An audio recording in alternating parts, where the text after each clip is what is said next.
बिस्मिल्लाहिर्रहमानिर्रहीम। सुन्नत नमाज में खुश आमदीद। गुज़श्ता सबक के अंदर हमने नमाज के फ़राइज़ पढ़े थे। आज के सबक के अंदर हम नमाज के वाजिबात पढ़ेंगे। देखें, फ़राइज़ और वाजिबात में थोड़ा सा फ़र्क है। वो फ़र्क ये है कि अगर कोई फ़र्ज़ छूट जाता है तो आपकी नमाज सिरे से अदा ही नहीं होगी, लेकिन अगर वाजिबात में से कोई वाजिब छूट जाता है तो नमाज तो अदा हो जाएगी, लेकिन ये नमाज नाक़िस अदा होगी। एक फ़र्क ये है। दूसरा फ़र्क इसमें यह है कि अगर फ़र्ज़ छूट जाता है तो फिर सजदा साहब से उस फ़र्ज़ की तलाफ़ी नहीं होती है, लेकिन अगर कोई वाजिब छूट जाता है और आखिर में आप सजदा साहब कर लेते हैं तो इस वाजिब की तलाफ़ी हो जाती है। तो इस एतबार से फ़र्ज़ और वाजिब के अंदर ये फ़र्क है। अलबत्ता अगर कोई फ़र्ज़ रह जाए फिर आपको बाद में याद आए तो नमाज़ पढ़नी ज़रूरी है। बिल्कुल इसी तरीके से अगर वाजिब रह जाए तो तब भी आपको बाद में नमाज़ पढ़ना ये लाज़िम और ज़रूरी होता है। इस एतबार से दोनों के अंदर इश्तिराक है। अब बात कर लेते हैं वाजिबात की। देखें, इसमें पहले नंबर पर जो वाजिब ज़िक्र किया गया है वो है फ़ातिहा का पढ़ना। सूरह फ़ातिहा का पढ़ना ये वाजिब है। फ़र्ज़ की जो पहली 2 रकते हैं इनमें फ़ातिहा का पढ़ना वाजिब है। फ़र्ज़ की जो पहली 2 रकते हैं उसमें फ़जर है, ज़ोहर की पहली 2 रकते हैं, असर की पहली 2 रकते हैं, मगरिब की पहली 2 रकते हैं, इशा की पहली 2 रकते हैं, इनमें फ़ातिहा का पढ़ना वाजिब है।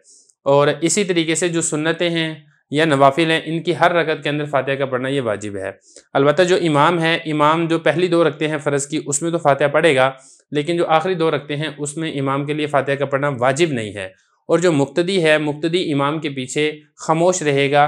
पाँचों की पाँचों नमाज़ों में वो किसी रकत के अंदर भी फ़ातिहा नहीं पढ़ेगा। मुक्तदी के ज़िम्मे लाजिम ये है कि वो इमाम के पीछे क़िरात नहीं करेगा। तो ये पहला वाजिब आ गया फ़ातिहा। अगर किसी की फ़ातिहा छूट जाती है तो फिर इस सूरत के अंदर भी इसका चूँकि वाजिब छूट चुका है, लिहाजा फिर आखिर में सजदा साहब करना ये लाजिम और ज़रूरी है, और सजदा साहब करने से ये नमाज दुरुस्त हो जाएगी। दूसरा जो वाजिब है उसकी तरफ ज़रा तवज्जो दें, वो है ज़म्मे सूरत। देखें, जो फ़र्ज़ की पहली 2 रखते हैं इसमें और इसी तरीके से सुनन और नवाफिल, इनकी हर रकत के अंदर ज़म्मे सूरत मिलाना ये भी वाजिब है। ज़म्मे सूरत मिलाना का क्या मतलब है? यानी सूरह फ़ातिहा के साथ या तो आप एक सूरत मिलाएं, पूरी सूरत मिला दें, या फिर यह है कि एक बड़ी आयत या 3 छोटी आयत मिलाएं। ये मिलाना ये लाजिम और ज़रूरी है। अगर आप ये नहीं मिलाते हैं तो फिर इस सूरत के अंदर भी वाजिब छूट जाएगा और आखिर में आपको सजदा साहब करना ये लाजिम और ज़रूरी होगा। और इसी तरीके से तायीन क़िरात फ़िल उलयैन, ये तीसरा वाजिब है। देखें, जो फ़र्ज़ की पहली 2 रखते हैं इनके अंदर क़िरात की जाती है, सूरह फ़ातिहा पढ़ी जाती है, इसके साथ सूरत मिलाई जाती है। लेकिन जो फ़र्ज़ की 2 आगे वाली 2 रखते हैं इसमें जो फ़ातिहा पढ़ना है ये लाजिम और ज़रूरी नहीं है। आप फ़ातिहा पढ़ भी सकते हैं और इसी तरीके से अगर आप खामोश रह लें तब भी ठीक है, या आप उसमें कोई तस्बीहात कर लें तब भी ये दुरुस्त है। तो पहली 2 रकतों को क़िरात के लिए मुतय्यन करना ये भी एक वाजिब है। अगर कोई शख्स पहली 2 रकतों को क़िरात के लिए मुतय्यन नहीं करता है, बल्कि पहली 2 रकतों के बजाय दूसरी 2 रकतों के अंदर वो क़िरात कर लेता है जो वाजिब क़िरात है, तो फिर इस सूरत के अंदर भी चूँकि इसने वाजिब छोड़ दिया है, लिहाजा इसके ज़िम्मे सजदा साफ़ करना ये लाजिम और ज़रूरी होगा। ये 3 वाजिबात हो गए हैं। चौथे नंबर पर देखें, तक़दीम फ़ातिहा अलल क़िरात। जैसा कि मैंने आपको ऊपर बताया है कि सूरह फ़ातिहा के साथ ज़म्मे सूरत भी होती है, यानी आप सूरत मिलाएंगे या आप सूरत के अलावा को 3 छोटी आयत या कम से कम यह है कि एक बड़ी आयत ये मिलाएंगे। तो इसके अंदर भी तरतीब ये भी वाजिब है। मतलब ये कि पहले आपने सूरह फ़ातिहा पढ़नी है, उसके बाद आपने उसके साथ कोई सूरत मिलानी है। अगर आपने पहले दूसरी जगह से तिलावत कर दी है, बाद में सूरह फ़ातिहा पढ़ी है, तो इस सूरत के अंदर भी सजदा साफ़ करना ये लाजिम और ज़रूरी होगा। तो ये भी एक वाजिब है जिसका ख्याल रखना ये ज़रूरी है कि आप फ़ातिहा को मुकद्दम करेंगे, उसके बाद फिर आप कोई दूसरी सूरत की तिलावत करेंगे। और इसी तरीके से वाजिबात में से एक वाजिब ये भी है कि सजदे में नाक और पेशानी ये आपने ज़मीन के ऊपर लगानी है। जब आप ज़मीन पर सजदा करें, आपका जो नाक है ये भी ज़मीन पर लगा होना चाहिए, जो आपकी पेशानी है ये भी ज़मीन पर लगी होनी चाहिए। ऐसा नहीं है कि आप सिर्फ नाक लगा दें या आप सिर्फ पेशानी लगा दें, नाक ना लगाएं। अगर आप इस दोनों में से कोई एक नहीं लगाते हैं तो आप वाजिब छोड़ देंगे, लिहाजा इस सूरत के अंदर भी आपको आखिर में सजदा साहब ये करना पड़ेगा। इसी तरीके से एक और जो इसका वाजिब है वो ये है कि एक के बाद दूसरा सजदा करना। मतलब एक रकअत है उसके अंदर 2 सजदे होते हैं, आपने एक सजदा कर लिया है, अब दूसरा सजदा, अब इसके अलावा और कोई काम आपने नहीं करना है। एक सजदा करने के बाद जो दूसरा सजदा करना है ये आपके ज़िम्मे लाजिम और ज़रूरी है। आप इसके दरमियान में कोई और अमल नहीं कर सकते। मिसाल के तौर पे आप इसके दरमियान में तहियात ये नहीं पढ़ सकते हैं, आप इसके दरमियान में कोई सूरत नहीं पढ़ सकते हैं, या आप इसके दरमियान के अंदर खड़े नहीं हो सकते हैं। तो एक सजदा कर लिया, उसके बाद ही आपने दूसरे सजदे के अंदर जाना है। अलबत्ता जो दरमियान के अंदर जो दुआ आती है वो दुआ आप पढ़ सकते हैं। देखिए, उसके बाद जो अगला वाजिब है वो है तादील अरकान। नमाज के अंदर कुल 4 चीज़ें ऐसी हैं जिनके अंदर तादील अरकान ये वाजिब है। तादील अरकान का मतलब क्या है? तादील कहते हैं इत्मीनान, तसल्ली और सुकून से रुकन को अदा करना, ये मतलब है तादील अरकान का। तो कुल 4 चीज़ें हैं जिसमें तसल्ली, इत्मीनान और सुकून ये ज़रूरी है। उनमें से एक रुकू है, और इसी तरीके से रुकू के बाद जो इंसान खड़ा होता है जिसको कोमा कहते हैं, ये कोमा है। और इसी तरीके से कोमे के बाद इंसान सजदे में जाता है, सजदा है। और फिर इसी तरीके से सजदे से इंसान बैठता है, ये जलसा है। तो रुकू, कोमा, सजदा और जलसा, इन 4 चीज़ों के अंदर तादील अरकान ये वाजिब है। अगर आपने तादील अरकान नहीं किया है तो फिर इस सूरत में भी वाजिब छूट जाएगा और नमाज के आखिर में सजदा साफ करना ये लाजिम है। अब मिसाल के तौर पे जब आप झुकने लगेंगे ना तो अब ये रुकू का फ़र्ज़ हो गया, लेकिन झुक कर तसल्ली से आप इतनी मिकदार रुकू में ठहरें कि एक मरतबा सुबहान रब्बियल अज़ीम पढ़ा जाए, ये वाजिब है।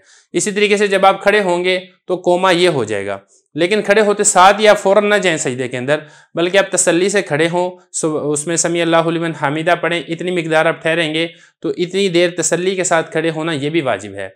इसी तरीके से जब आप सजदे में गए, आपने देखा होगा बाज़ लोग क्या करते हैं, सजदे में जाते हैं, जिस तरीके से मुर्गा ठूंगे मारता है ना, ऐसे सजदा लगाया फिर उठिए, और बाज़ लोग क्या तसल्ली से बैठते भी नहीं हैं, उठते साथ ही दोबारा सजदे में चले जाते हैं। तो ये तादील अरकान के ख़िलाफ़ है। सजदे में इतनी देर ठहरना कि सुबहान रब्बियल आला एक मरतबा कहा जा सके, ये वाजिब है। इसी तरीके से जब आप सजदा करके बैठेंगे तो बैठकर तसल्ली से एक मरतबा सुबहान अल्लाह की मिकदार आप बैठें, फिर आप दोबारा सजदे के अंदर जाएं। तो ये चीज़ें वाजिब हैं जिसको तादील अरकान कहा जाता है। उसके बाद अगला वाजिब देखें, कादे उला। कादे उला कहते हैं जो 4 रकत वाली नमाज है या इसी तरीके से 3 रकत वाली नमाज है, इसमें 2 कादे होते हैं। दूसरी रकत के बाद जो बैठा जाता है इसको कहते हैं कादा। इसी तरीके से तीसरी और चौथी रकत के बाद जो बैठा जाता है उसको भी कादा कहा जाता है। अगर 4 रकत वाली नमाज है तो जो दूसरी रकत के बाद आप बैठेंगे उसको कहा जाएगा कादे उला। जो कादे उला है ये भी वाजिबात में से है। इसी तरीके से आप जोहर की नमाज पढ़ रहे हैं तो जोहर की 2 रकत के बाद बैठना ये वाजिब है, असर की 2 रकत के बाद बैठना ये वाजिब है, और इसी तरीके से जो मगरिब की 2 रकत के बाद बैठना ये वाजिब है, इशा की 2 रकत के बाद बैठना ये वाजिब है। तो कादा उला करना ये भी वाजिब है। और सिर्फ बैठना ये काफ़ी नहीं है, बल्कि बैठकर तशहुद की किरात करना ये भी वाजिबात में से एक वाजिब है।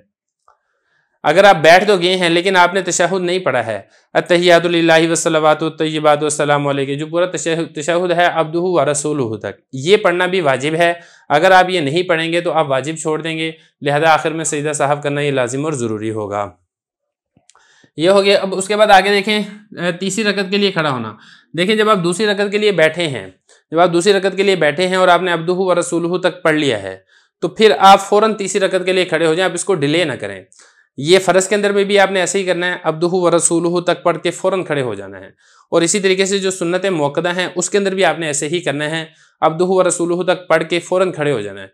अलबत्ता जो सुन्नत गैर मुअक्कदा हैं उसमें आप आगे दुरूद शरीफ पढ़ें, दुरूद शरीफ पढ़ने के बाद आगे दुआ पढ़ें, आप उसके बाद खड़े होना चाहें तो हो सकते हैं। ये उसमें आपके ज़िम्मे लाजिम और ज़रूरी नहीं है कि आप अब्दुहु व रसूलुहु तक पढ़ के फ़ौरन ये खड़े हों। और इसी तरीके से अगला जो वाजिब है वो है लफ्ज़ सलाम। जब नमाज से बाहर निकलना है, आपने पूरी नमाज मुकम्मल कर ली है तो अस्सलामु अलैकुम, तो ये जो अस्सलाम है, सलाम के ज़रिए से नमाज से बाहर निकलना ये भी वाजिब है। अगर कोई शख्स नमाज मुकम्मल करता है लेकिन सलाम नहीं फेरता है तो ऐसा शख्स भी तर्क वाजिब का मुर्तकिब हो रहा है और जो इसके लिए जायज़ नहीं है। इसी तरीके से वाजिबात में से एक वाजिब ये भी है कुनूत वितर, यानी जो आप वितर पढ़ रहे हैं, वितर की तीसरी रकत के अंदर जैसे कि आपको मालूम है कुनूत पढ़ा जाता है, ये कुनूत का पढ़ना ये भी वाजिबात में से एक वाजिब है। अगर किसी के कुनूत छोड़ जाएं तो इसके ज़िम्मे लाजिम है कि सजदा साहब ये करेगा। और इसी तरीके से तकबीरात ईदैन, यानी जो ईद है इसमें देखें 6 तकबीरें ज़ायद होती हैं। ईद उल फितर के अंदर भी ऐसे ही है, ईद उल अज़हा के अंदर भी ऐसे ही है। ईद उल फितर के अंदर 3 तकबीरें होती है पहली रकत में और 3 तकबीरें होती हैं दूसरी रकत में, ईद उल फितर में भी और ईद उल अज़हा में भी। फ़र्क इसमें यह होता है कि पहली रकत में तकबीरात पहले होती हैं, फिर किरात बाद में होती है, और जो दूसरी रकत है उसमें किरात पहले होती है, तकबीरात बाद में होती हैं, फिर रुकू में जाते हैं। तो ये जो ज़ायद तकबीरें हैं 6 तकबीरें, एक रकत में 3, दूसरी रकत में 3, ये भी वाजिब हैं। अगर किसी की ये ज़ायद तकबीरें रह जाएँ तो फिर इसके ज़िम्मे भी लाजिम है कि आखिर में ये सजदा साहब करेगा। और इसी तरीके से जहरी किरात और सिरी किरात, देखिए इमाम के लिए लाजिम और ज़रूरी है कि वो फजर के अंदर जहरी किरात करेगा, ऊंची आवाज़ से किरात करेगा, और इसी तरीके से मगरिब और इशा के अंदर भी ऊंची आवाज़ से किरात करेगा। और इसी तरीके से ज़ोहर और असर के अंदर इमाम के ज़िम्मे लाजिम और ज़रूरी है कि वो सिरी आवाज़ से यानी आहिस्ता आवाज़ से किरात करेगा, जो मुक्तदी हैं उनको किरात की आवाज़ नहीं आनी चाहिए। और इसी तरीके से जो जुमा है, जुमे के दिन भी जुमे की नमाज में भी इमाम ऊंची आवाज़ से ये किरात करेगा। अलबत्ता अगर कोई शख्स इनफरादी नमाज पढ़ रहा है तो उसको इख्तियार है कि वो फजर में, मगरिब में, इशा में ऊंची आवाज़ से किरात करना चाहे तो कर सकता है, ऊंची आवाज़ से किरात नहीं करता है तो तभी उसके लिए जायज़ है। तो इमाम के लिए जहरी नमाज़ों में जहरी यानी ऊंची आवाज़ से किरात करना और सिरी नमाज़ों में सिरी यानी आहिस्ता आवाज़ से किरात करना ये भी वाजिब है। इसी तरीके से वाजिबात में से एक वाजिब ये भी है तकबीर तहरीमा में अल्लाहु अकबर कहना।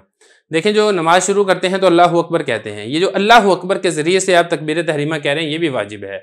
अगर आप अल्लाहु अकबर के बजाय कोई और लफ्ज़ कहते हैं, मिसाल के तौर पे आप कहते हैं अल्लाहुल अज़ीम, तो तकबीर तहरीमा तो हो जाएगी, लेकिन आप वाजिब को छोड़ने के मुर्तकिब हो रहे हैं। इसी तरीके से तरतीब से अफ़आल अदा करना ये भी वाजिब है। देखिए, जब आपने नमाज पढ़नी है तो नमाज में क्या है, पहले क़याम है, क़याम के बाद रुकू है, रुकू के बाद फिर आप खड़े होना है, फिर आपने सजदा करना है। तो ये एक तरतीब होती है।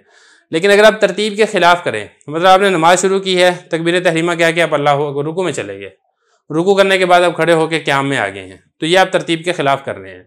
या इसी तरीके से आपने सजदा पहले कर लिया और रुकू आप बाद में कर रहे हैं, तो ये भी आप तरतीब के खिलाफ कर रहे हैं। तो इस सूरत के अंदर भी आप वाजिब के खिलाफ वर्जी कर रहे हैं, लिहाजा आखिर में सजदा साहब करना ये लाजिम और ज़रूरी है। तो मैंने वाजिबात की कुछ चीज़ें लिखी हैं, बाकी इसमें मज़ीद तफसील है और इसमें अगर सूरतें बनाना चाहें तो इसमें मज़ीद सूरतें भी बन सकती हैं। लेकिन जो ज़रूरी मसाइल थे वाजिबात के, वो यहाँ तक मुकम्मल हो चुके हैं। बाकी इसमें एक चीज़ है, वो ये है कि सजदा साहब करने का क्या तरीका है, कैसे किया जाएगा, वो हम इंशाल्लाह जब सुन्नत के बारे में बहस करेंगे तो हम उसके अंदर आपको तफसील से बताएंगे आपने सजदा साहब किस तरीके से अदा करना है। इन्नस्सलात कानत अलल मुमिनीन किताबन मौक़ूता।